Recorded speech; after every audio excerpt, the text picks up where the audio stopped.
At one point, Theo Walcott was the next big thing in England, but now he's struggling to stay fit for Southampton.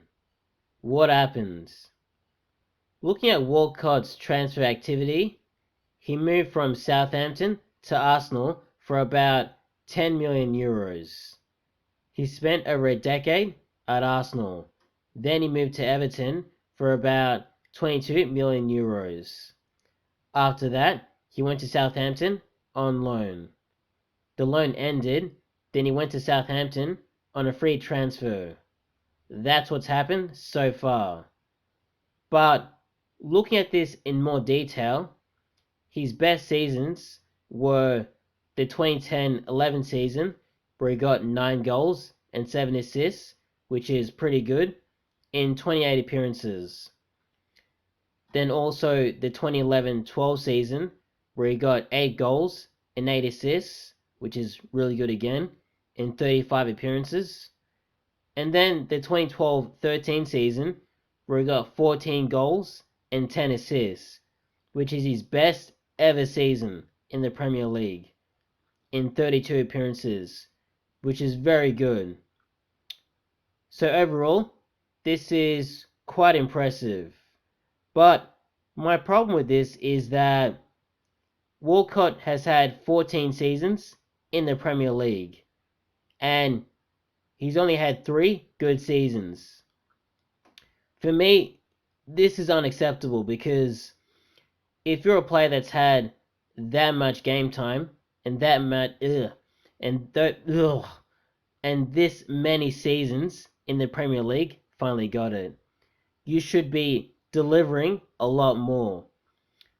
I wouldn't expect players to play well every season, but in Walcott's case, I think he should have had at least 6 or 7 really good seasons.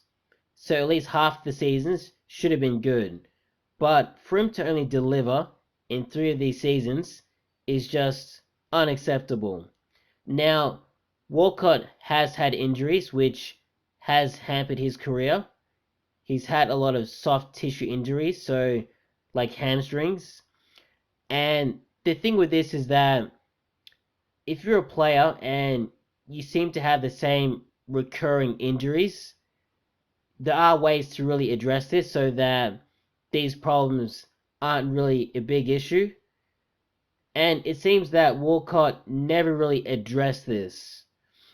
He probably should have at some point altered his training regime so that these soft tissue injuries didn't really occur that much or really at all.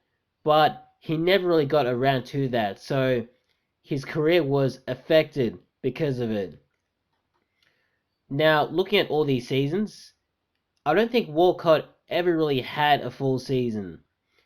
There were a couple of seasons where he played over 30 games, but I don't think there's ever been a season where he's played 38 league games, which is a disappointment because as a top player, you want to play every single game so that you can really get the most out of your career.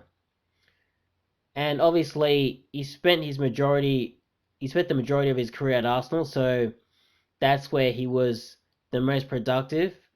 But looking at it again, injuries were an issue, but I think he could have done something about it. I think it has been a wasted career because he could have done a lot more, not just at club level, but also at international level as well. And that's about it.